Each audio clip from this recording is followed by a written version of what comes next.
नमस्कार, जोहार। मेरा नाम चितरंजन कुमार है और आप देख रहे थे भारत मित्र। हमारे साथ पूर्व मंत्री बंधु तिर्की जी। बंधु जी, आप जो है भाषा को लेकर जो है कार्यक्रम भी आपने किया। मुझे लगता है वर्तमान में आपकी सरकार है, फिर भी भाषा का 6 वर्षों में संरक्षण, झारखंड की संस्कृति सभ्यता का जो संरक्षण होना चाहिए था वो नहीं हो पाया।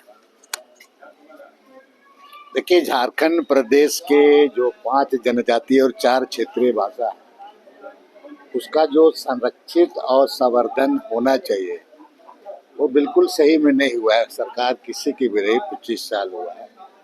इसके लिए अलग से बजट का प्रावधान होना चाहिए, पॉलिसी भी इसके लिए इन भाषाओं को संवर्धन करने के लिए और विकसित में। चूंकि किसी भी राज्य को वहाँ का आपको विकास करने के लिए, चाहे कल्याणकारी योजनाओं को लेना हो, चाहे आपको एजुकेशन का मामला हो, प्राइमरी माध्यमिक से लेकर उच्च शिक्षा तक, तो इसके लिए उस भाषा को आपको उसका विकसित करना बहुत जरूरी है।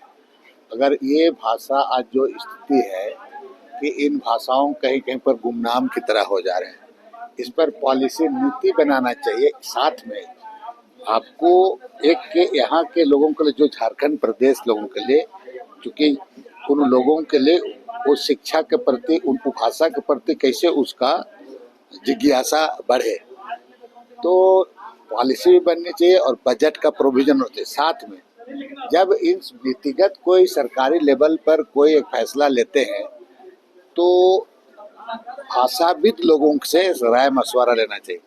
अभी जो क्लस्टर सिस्टम हुआ है तो भाषाविद लोग से पूछा भी नहीं गया। और ऐसे भी यहाँ के जनजातीय और क्षेत्रीय भाषा के बारे में एक उच्च स्तरीय कमेटी बननी चाहिए, ताकि आपको समय समय पर वो कमेटी आपको सुझाव दे सके। अगर बाबू लोग बैठा हुआ, उसको भाषा के बारे जानकारी है क्या? सचिवालय में किसी को भाषा के बारे तो जानकारी है नहीं, केवल और केवल में विवाद पैदा कर दिया जाता है। तो ये मेन है अधिकारियों का भी, इसलिए सरकार को खुद ब खुद चाहिए कि भाषा के जानकार लोगों का कमेटी को बनाना चाहिए और इसका बजट का भी अलग से प्रोविजन होना चाहिए। तभी भाषा को आप बेहतर तरीके से संरक्षित और संवर्धन कर सकते हैं। जो रांची विश्वविद्यालय में जनजातीय जो डिपार्टमेंट है उसमें प्रोफेसरों की भी कमी, प्रोफेसर तक की हम इसी के लिए कह रहे हैं ना, एक पॉलिसी बननी चाहिए। भाषाविद लोगों के साथ में उसे संवाद होना चाहिए।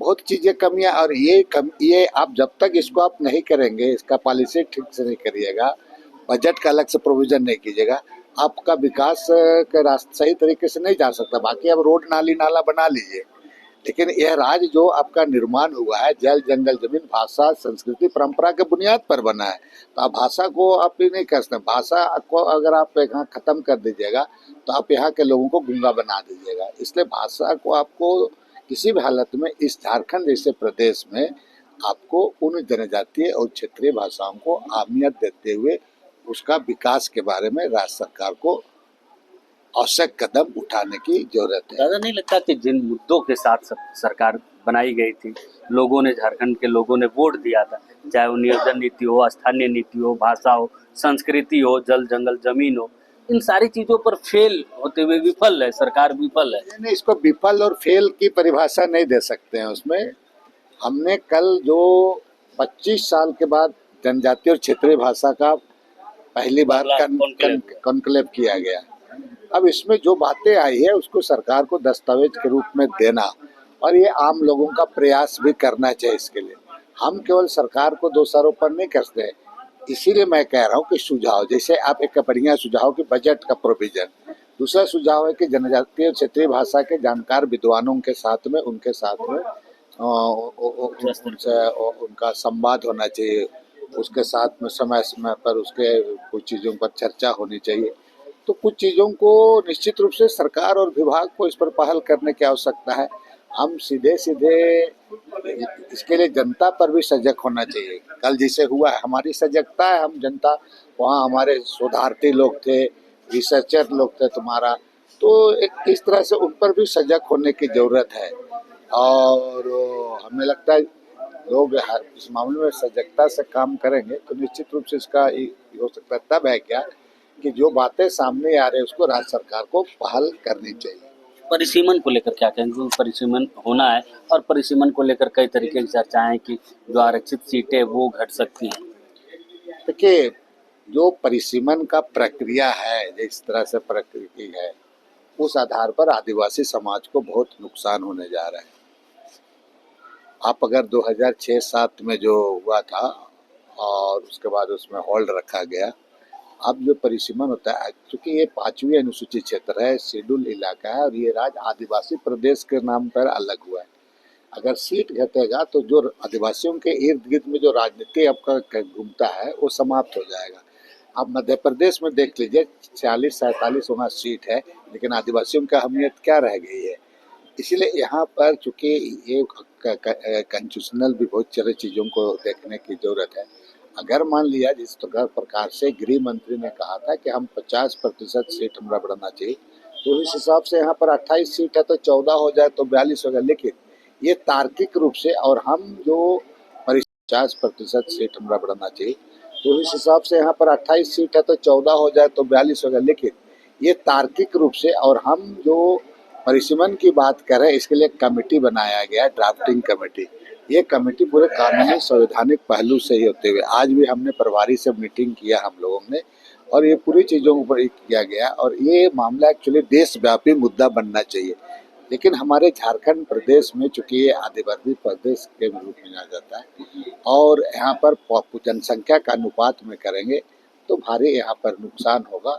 इसलिए किसी भी हालात में केवल कहने भर के लिए नहीं, पूरे फैक्ट के साथ में पूरे कानूनी पहलुओं को ध्यान में रखते हुए किसी भी हालात में यहाँ का सीट नहीं घटनी चाहिए, सीट बढ़ना चाहिए, और लोगों का भी सीट बढ़ना बिल्कुल बढ़ना चाहिए। बीजेपी कह रही है कि परिसीमन में जो आरक्षित सीटें हैं, खासकर आदिवासी जो सीटें, वो नहीं घटेंगी, फिर भी जो है विपक्ष विरोध कर रही, कांग्रेस बीजेपी कहती है होता कुछ है, उसको क्या है, उसको सीट घटेगा कि बढ़ेगा उसको चिंता नहीं है उसको।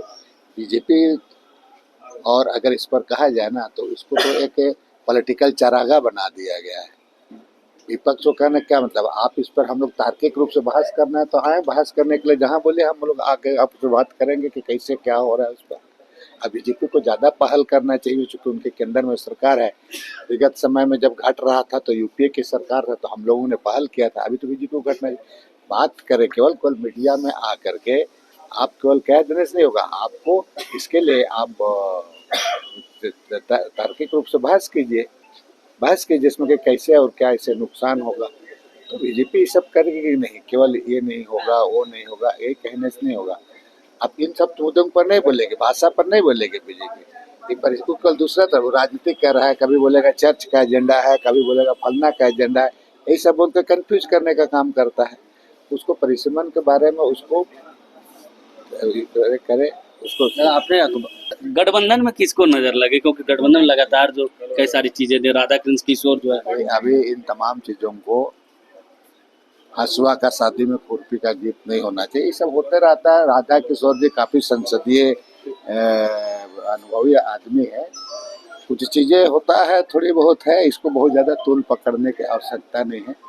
और राधा किशोर जी समझदार है, और अभी आम का सीजन भी है पूरा, कहीं कार्बेट से भी पकाया जाता है, कहीं सीधे गैस पक्का भी होता है, इस बात को आप समझो।